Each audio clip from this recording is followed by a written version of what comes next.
মই এতিয়া যিহেতু কণী আমলেট বনাব লৈছোঁ, কণী আমলেট ব্ৰেড বনাব লৈছোঁ, সেয়ে মই টাৱাখনত বাটাৰ দি দিছোঁ 2 চামুচ।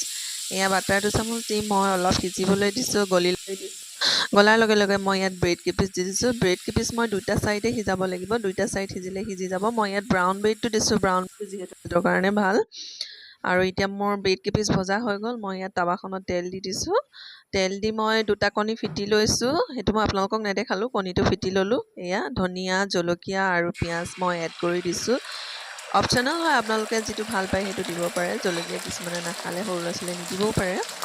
এয়া মই দি এটা ছাইড সিজি ল'ব দিছোঁ। সিজি গ'লে ইয়াত ভালদৰে সিজি গ'ল।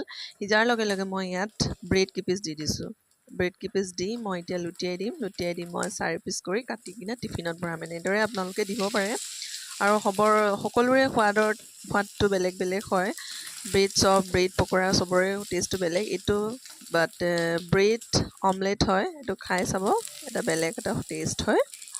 এয়া মোৰ হৈ গ'ল। এতিয়া মই 4 পিচকৈ কাটি দিম। এয়া মই এনেদৰে কাটি দিছোঁ। মই কটাৰীখন যিহেতু ওচৰত নাছিলে, সেয়ে গতিকে হেতাখনে ইউজ কৰি কাটি দিছোঁ আৰু। এয়া কটাৰীয়ে কাটিলে বেছি ভালদৰে কাট খাই যায় আৰু, হ'লেও মই ইয়াত কটাৰী এড কৰা নাই। হেতাৰেই মই দুভাগ কৰি দিছোঁ, 4 ভাগ কৰি পেলালোঁ।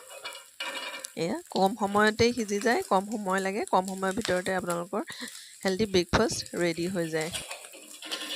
সেয়ে এয়া মোৰ ব্ৰেকফাষ্ট ৰেডি, টিফিনত ভৰাই দিব পাৰে। দৰে আপোনালোকে তেনেকৈ টিফিনত দি পঠিয়াব পাৰে।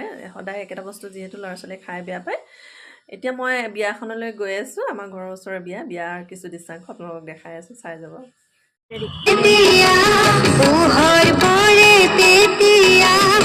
আমি তুলি আনো গৈ